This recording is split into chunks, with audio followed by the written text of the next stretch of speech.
Hello, Sean Hawkins. I'm so happy you are here with me today. Hi, Stacy. So happy to be here. We've been friends for a while. We've been trying to collaborate, and here we are.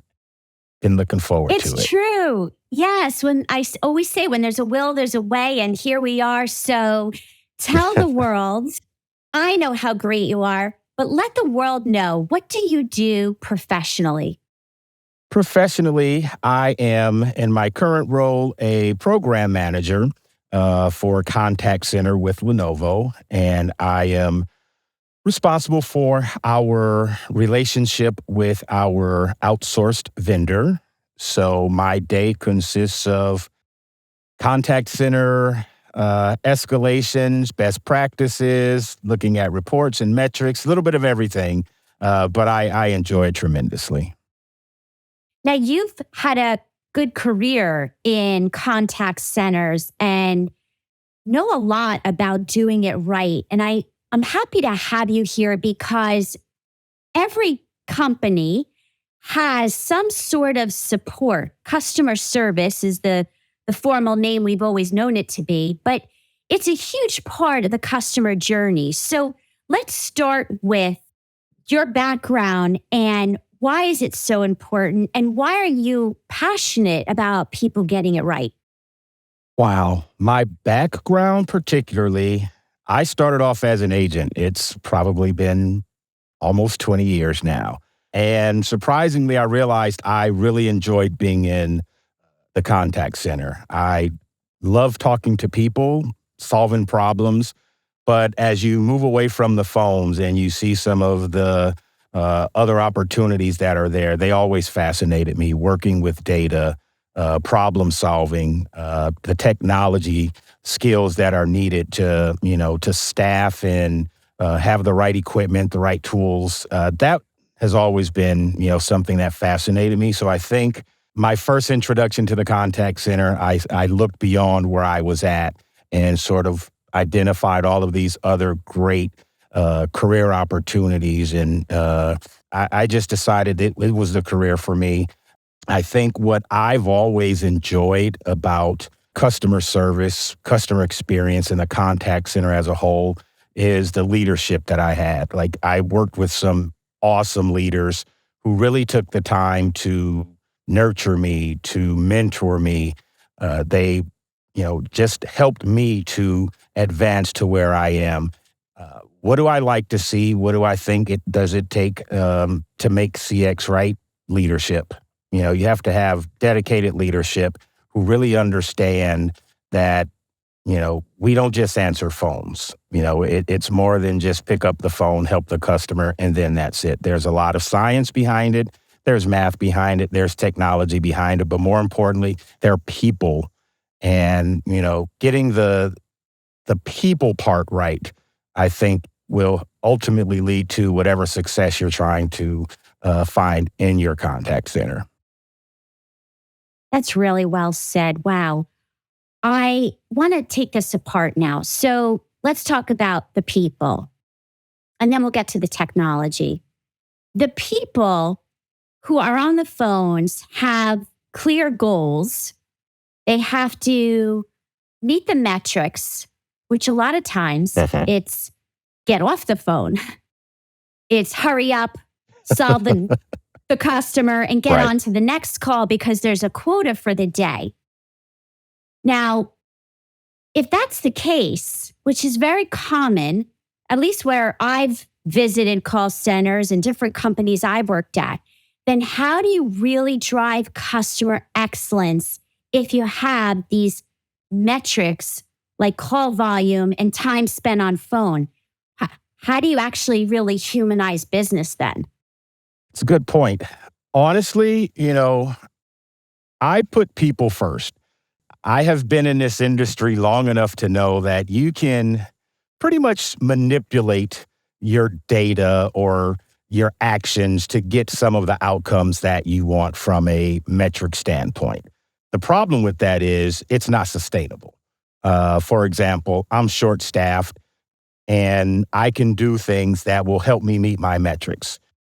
Leadership will say great, and I will say, no, it's not great. I don't necessarily have the resources that I need. I think for me, honestly, what it comes down to is getting the right people and making sure you have people who genuinely enjoy working with customers. You have to start there. It's not an introductory job to get into the company. Like, you really have to have a personality, a good communication skill set.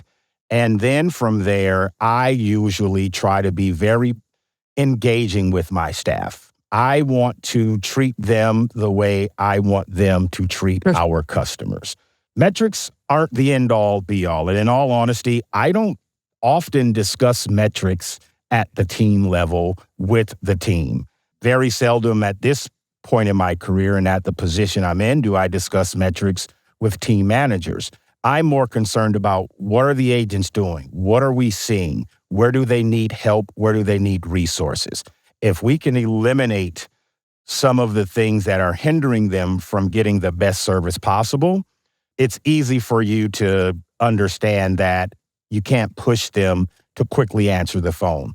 Everyone don't speak quickly when they're talking to customers. Every customer may not speak within 7, 8, 9 minutes, whatever your service levels are. So for me, it's really ingraining a culture of service. We're here to help people.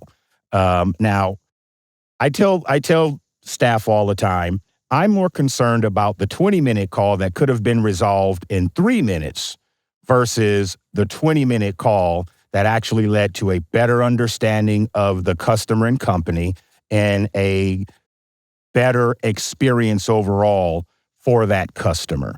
So, when all things are equal, I would rather fail on the part of getting the engagement right, satisfying people, and let the metrics fall where they may. Everyone will not agree with that.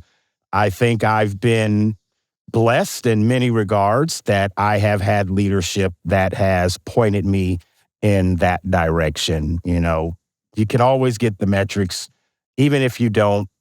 What are our customers saying? How do they feel about us? What is the overall experience that we're passing on to customers? So a lot of my colleagues, we have great debates about this from time to time, but for me, it's Yeah. just focus on the people. Get the people part right. Everything else fall in place. So, how do you know that it's all working as designed?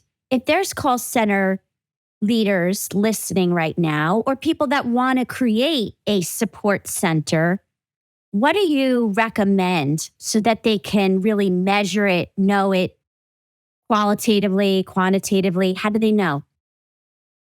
Well, now this is where the metrics come in place. I look at metrics to see how we are operating.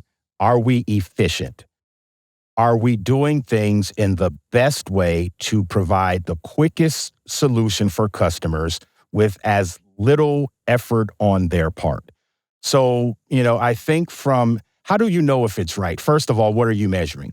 What are you trying to accomplish? I think when we look at the industry as a whole, we have to get away from the notion that this is the only way to do it or this is the best way to do it.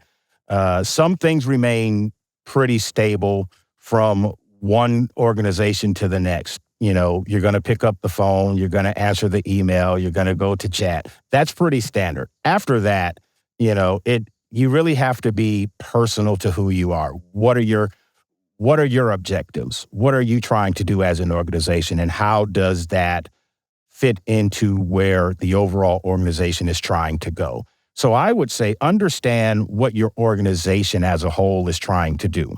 And then from there, you start building your foundation. For example, if we have a big uplift in sales, this quarter, the focus is on let's, meet a certain sales goal.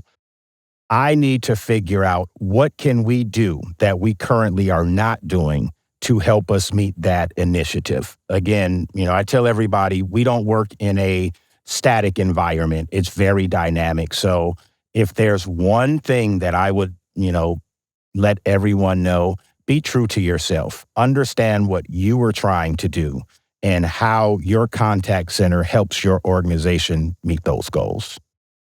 Another thing I add to this is the importance of listening if the calls are recorded for quality assurance, to listen Yes. to the calls and use them as coaching opportunities with your team. Do you agree? Absolutely. Absolutely. I think real time monitoring is extremely important. I had a leader tell me many years ago, by the time your quality assurance team catches an error, it's too late. And it could have happened many times since that evaluation. For me, live monitoring is extremely important. Number one, it gives you a real time sense of your performance as an organization. How is my contact center performing in real time?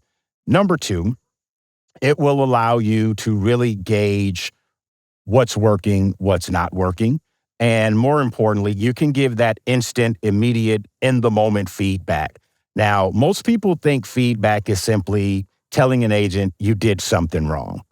On the contrary, feedback is, hey, that was an awesome call. I really appreciate how you handled that call. Whatever the feedback is, it should be in real time. But in all honesty, how can you really understand what you're doing and the impact that you have if you're not in the same environment that the customer and the agent are? You cannot run a contact center from an office. You just can't do it. Got to So, be involved. yes. And I also think it's important, and I want to know your views, that the customer is telling that front line, the call center reps team, really valuable information. They're frustrated. They had a high level of effort to accomplish something. All that is so important. How do you find that information gets to key stakeholders so that they can make improvements, whether it's product, marketing, billing, etc.? What's your view on that, and how do you handle that? So I've always, for many years, I would take all of our voice of customer and then I would do two things. I would categorize it and then I'd monetize it. Here's why. I can say, based on customer feedback, we find that a certain product is a problem or, certain things that we do within the organization is causing pain for customers. Great. But at the same time, if I can quantify that, what is the dollar value that this customer represents to us? I think that really helps move the needle, particularly once you get in C-level, executive level leadership. One of the things that we currently do, we have a voice of customer meeting with every department within our division every week. Everyone is responsible for giving feedback and updates where they intersect with the customer. Just because you're not customer facing does not mean you do not have an impact on the customer. So we get together and we have these conversations. What are we seeing? How are we seeing it?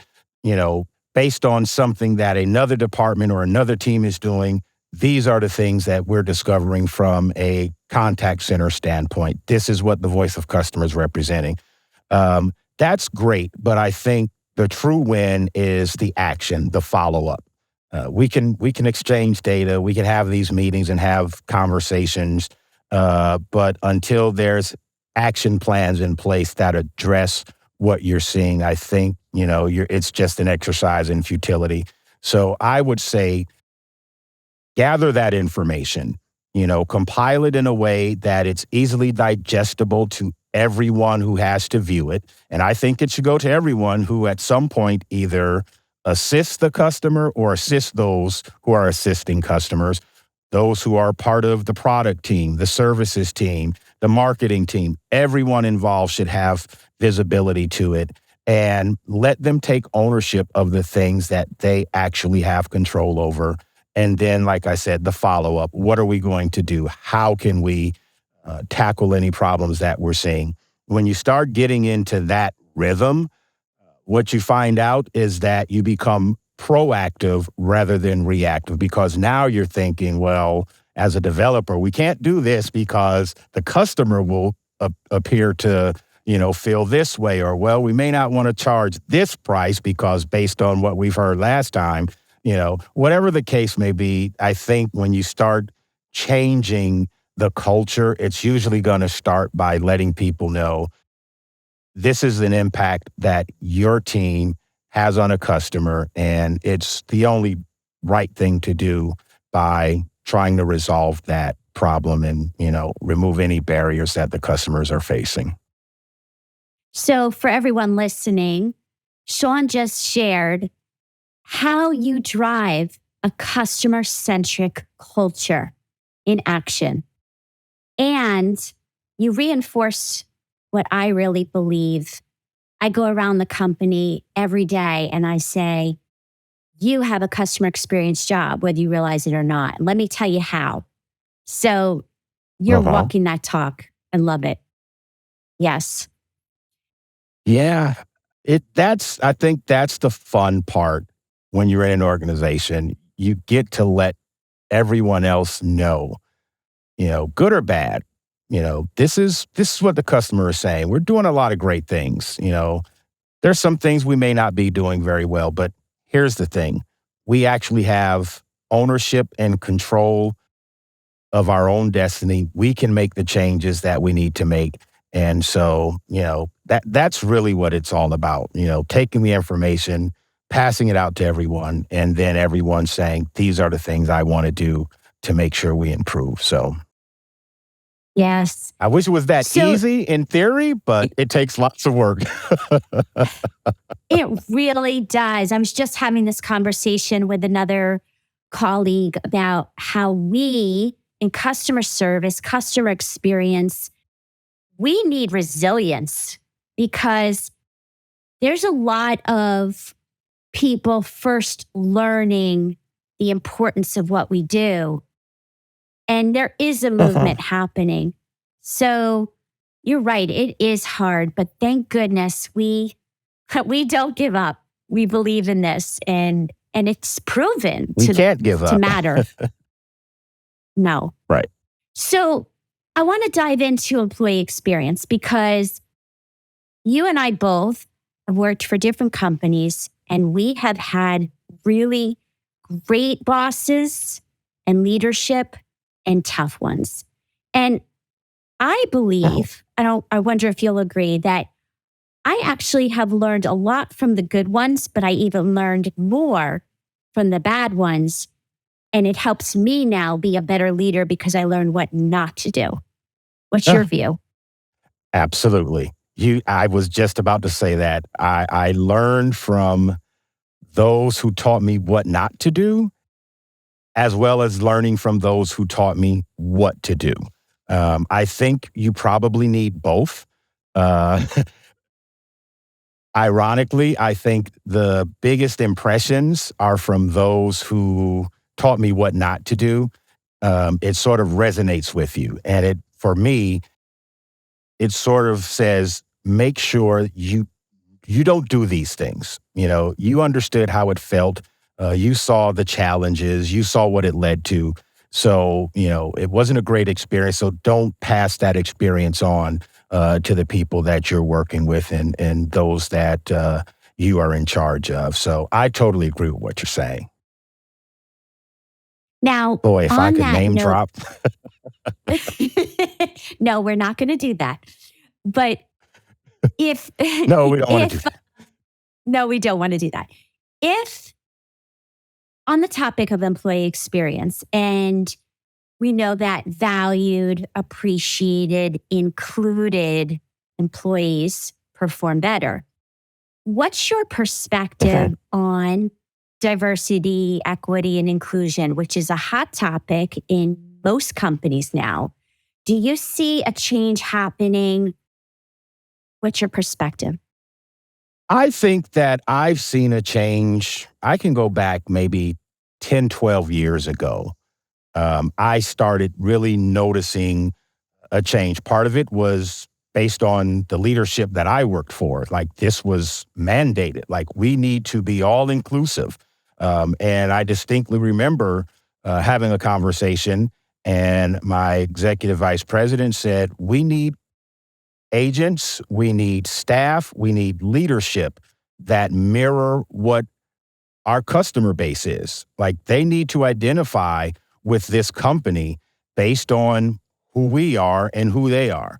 And so I think diversity is awesome in that it brings this collection of people together, and it introduces different perspectives, new ideas, things that you may have never considered doing or thinking about because you didn't have this great collection of staff. So for me, I've always been very sensitive and aware of diversity within the contact center. I think it's been nothing but helpful for me.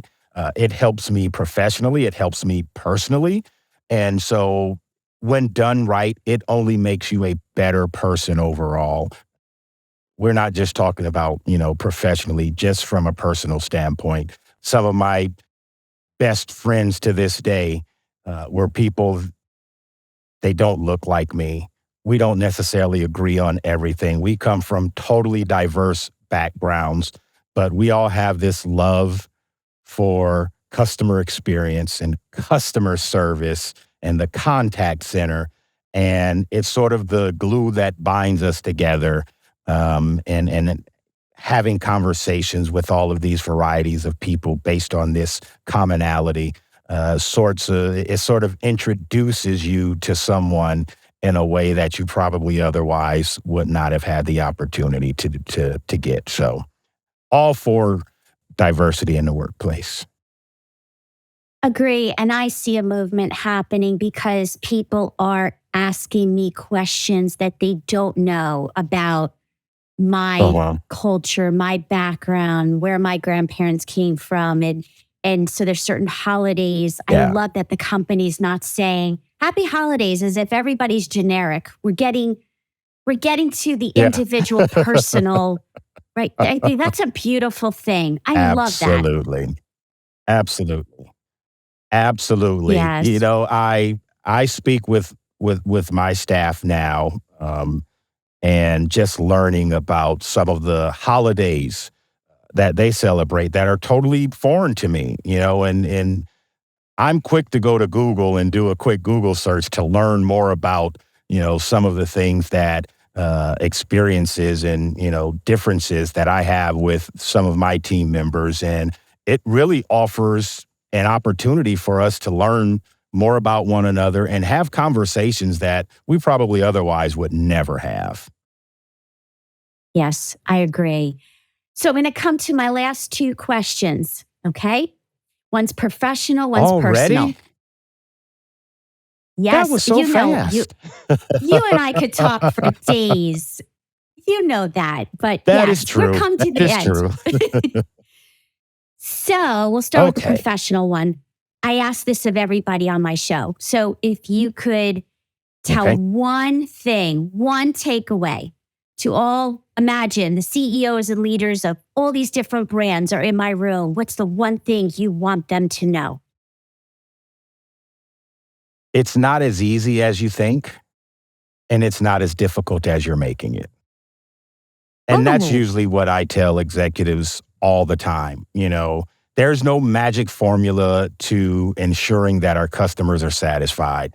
It's not difficult if you do it right. And it shouldn't be hard if we remove roadblocks and those things that hinder us from being successful. More than anything, listen to the people who speak directly to your customers on a daily basis. Understand that they have value, their opinions matter, and give them a seat at the table. Even if you don't want them to speak, at least make them part of these meetings and conversations. It's very important. I think organizations that get it, that really understand and appreciate the value of a very well organized, awesome contact center. They're not just confined to that center. You know, they're a part of the overall organization. They're included. There's value there. And so how can you mine that value? I would say simply, it's not as easy as you think. It's not as hard as you think, but somewhere in the middle is where we should be. And if we can get out of our own way, things will be much better. I've been saying that for many, many, many years, and it's not an original thought. It was something that was taught to me, and it just resonates and rings true, almost 20 years later.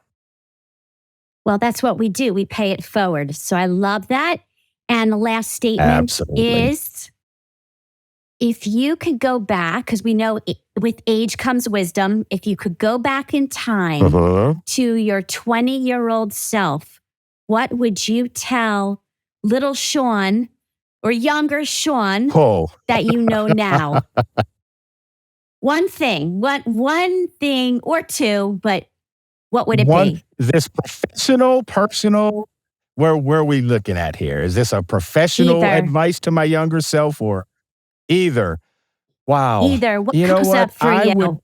Honestly, I would tell myself, don't be in such a rush. When I was very early in my career, like most young people, I wanted it all. I wanted that position. I wanted that pay. And I think for many years, I was so driven that I had blinders on. I lost focus. It was, I want this, I want this, I want this. The journey has been great.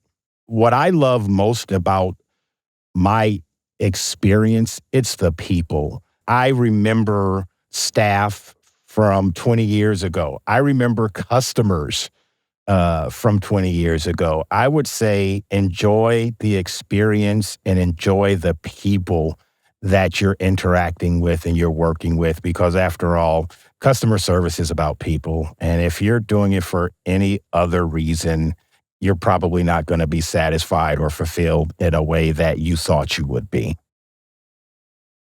Love that. And as we've learned, tomorrow is not promised to anyone. So enjoy the experiences today. And I'm enjoying my experience with you, Absolutely. Sean. So thank you for being on the Doing CX Right show. Thank you. I'm a huge fan. And now when people hear this podcast, they're going to be a fan too. And tell people, where is the best way to find you? I'll add any links to the show notes. You can find me on Twitter at Sean B. Hawkins, or you can find me on LinkedIn. Excellent. Well, thank you again. And I look forward to talking to you a lot more. Thank you. It was my pleasure. I appreciate all that you are doing for our community and for our industry. You are a wonderful, wonderful leader, thought leader in this space. And thank you very much. I appreciate you having me.